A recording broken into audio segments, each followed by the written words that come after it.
Hello again, beautiful people.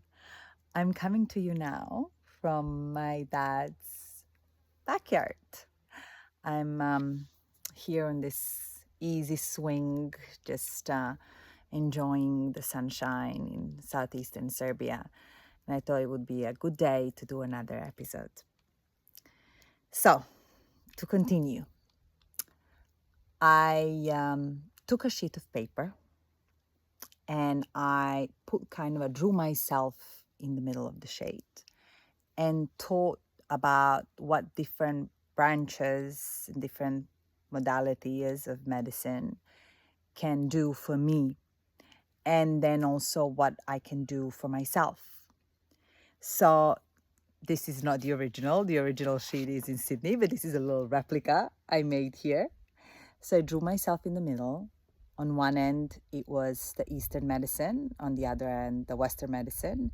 And down at the bottom, I put me, as in, what can Anna do for herself here? And so naturally, the Western medicine, the options were the surgery, the radiotherapy, a possibility of doing a chemo tablet. In the Eastern medicine, we had the traditional Chinese medicine, the acupuncture, the herbs, the different type of energy healings,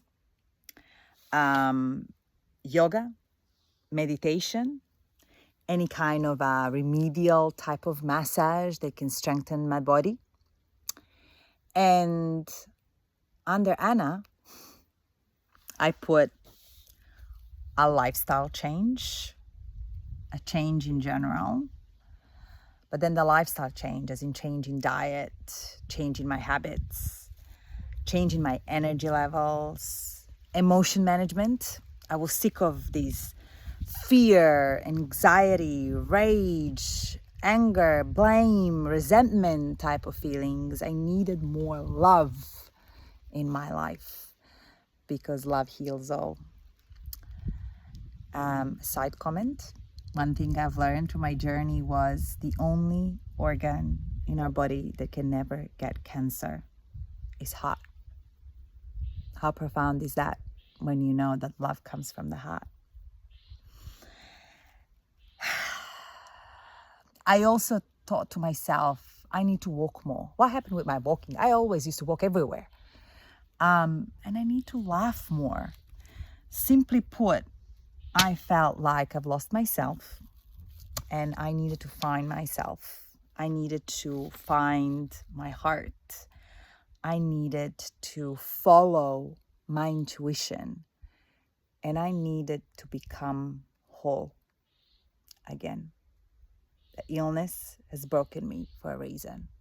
So to heal, I felt like I need to become whole. Of course, none of this stuff would have been possible without some extraordinary people that I like to believe I attracted to my life. We haven't spoken about this yet, but perfect opportunity. How I got to my diagnosis initially was I have been consulting with this beautiful soul, excellent doctor, and an amazing friend, Dr. Kelly Ho, who is a traditional Chinese medicine practitioner. And traditional Chinese medicine has been a part of my life and my family's life ever since I met Dr. Kelly Ho back in 2015 in Sydney. So Kelly listened to my emotions. She would check my pulse, and when I felt extremely upset, there was an event that happened at my work back in 2022. I was in a Zoom call, a WebEx call, because that's the software that my company uses. Side story, there was all of a sudden an argument between the different team members. And I remember wanting to voice my opinion because I was not in agreement with what they were discussing. And somehow because I was muted, it took me a while to kind of unmute myself and for my hand to follow and get to the mouse to press the unmute button so that I can speak. And in that moment, I realized that it was like a matrix type of a feeling. It had happened before, started in 2020 for the first time. Then maybe I had it once or twice in 2021, but in 2022, it became extremely pronounced. So when I spoke to Kelly, she said, I need you to do an MRI as soon as possible.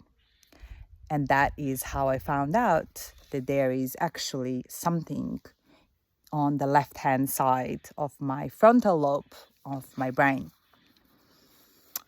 Fast forward a few months, and after my surgery, which was completed in November 2022, I was lucky enough again to have a beautiful general practitioner, which is a GP, a regular doctor that you go to Australia whenever you need something, who secured very quickly a surgeon to complete my surgery. And that was Dr. Benjamin Jonker and his team, who did a miracle to extract a 7 centimeters long tumor from my head. There is a scar here that you can barely see now because it has healed really, really well. But the surgery was almost a 7-hour-long surgery. And as I said, Dr. Benjamin Jonker, who was my surgeon, did miraculous work. He told me when I came to his office, if everything goes okay, I will cut your skull, extract the tumor. The surgery will be a Friday, and Monday you will walk home. And if things don't go well, then, well, there is a series of consequences to follow. Because I had such a belief in myself and in the surgeon, I remember on the day of the surgery, I told him, Doctor, please do your best work because I'm ready. I'm ready for you. And lucky for me, he did. He definitely did his best work. So a huge help goes to the staff. And my actually gratitude goes to the staff at the Royal Prince of Alfred Sydney's Hospital, the Lifehouse, where I've got my surgery done. People from there onwards that have come to my life, be that the healers, be that the friends, the teachers, the mentors,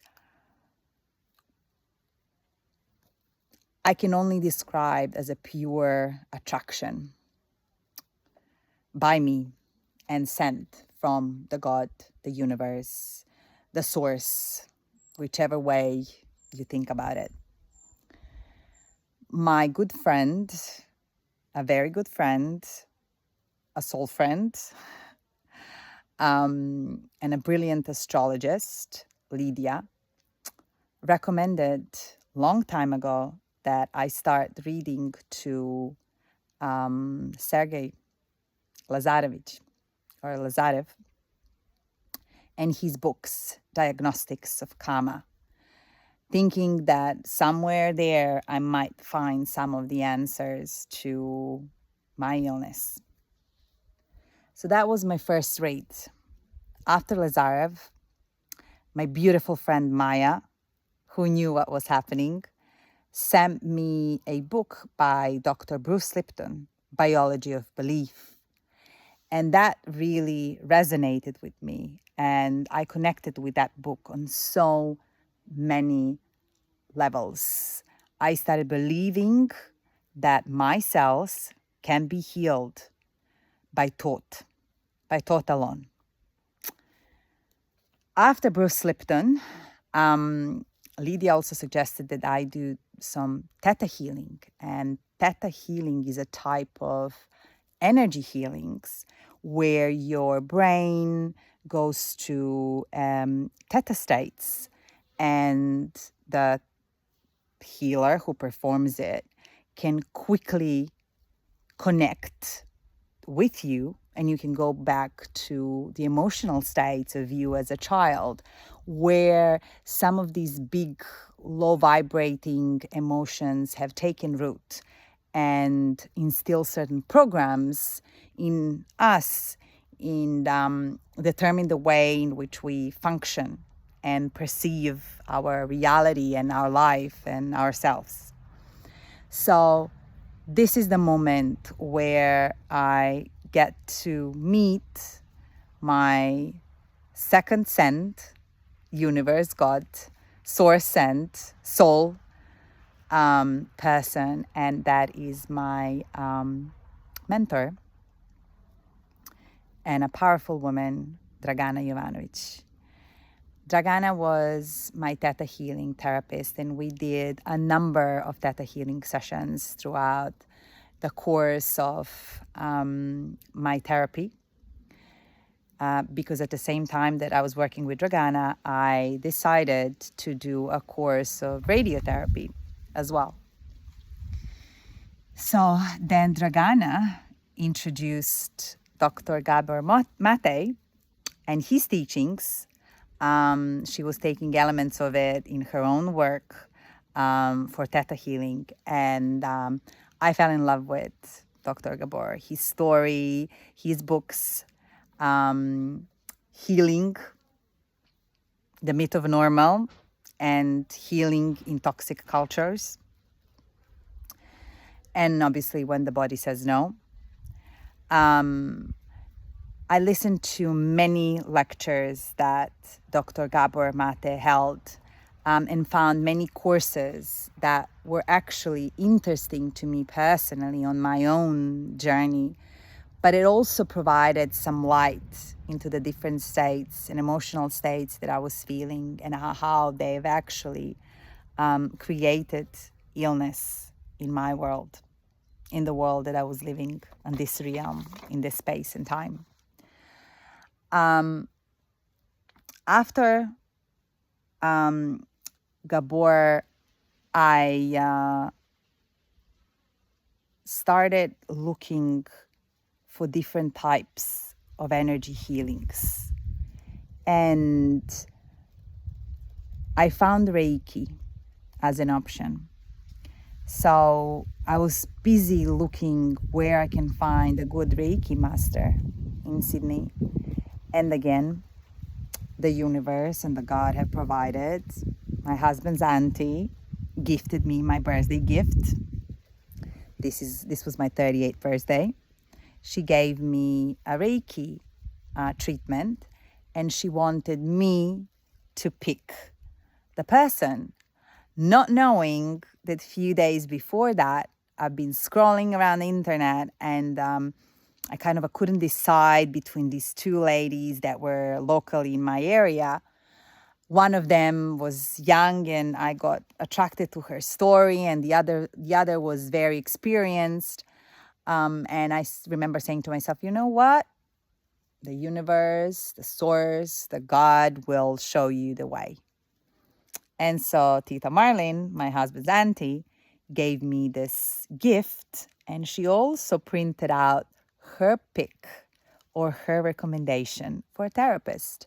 And that was a beautiful, beautiful lady whom I also owe a lot, and another soul that was part of my journey, and that is Milica.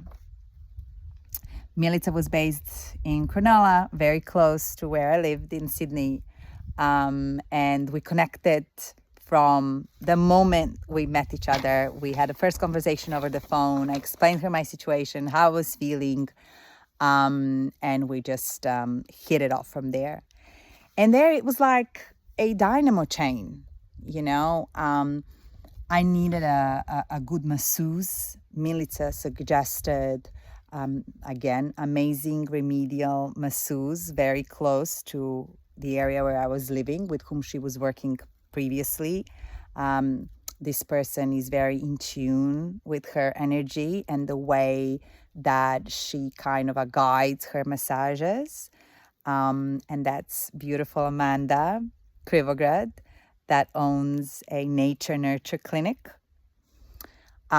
Meeting her energy levels, her recovering my body. We're going through a radio therapy sessions, and then her suggesting me to work on myself further and do some breath work.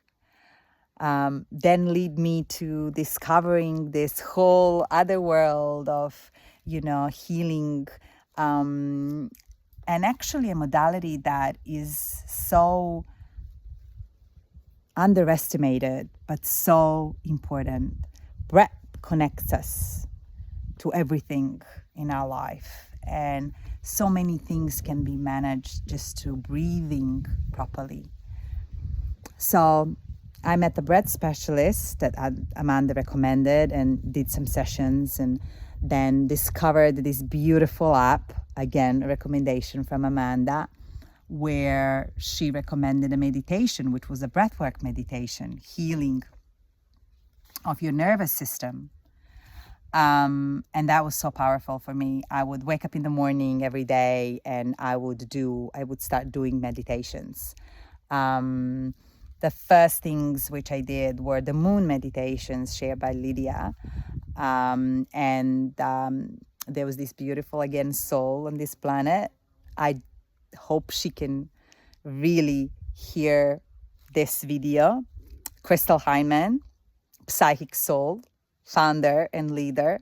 She shares these beautiful meditations on YouTube, and I will enclose the link so that you can follow her.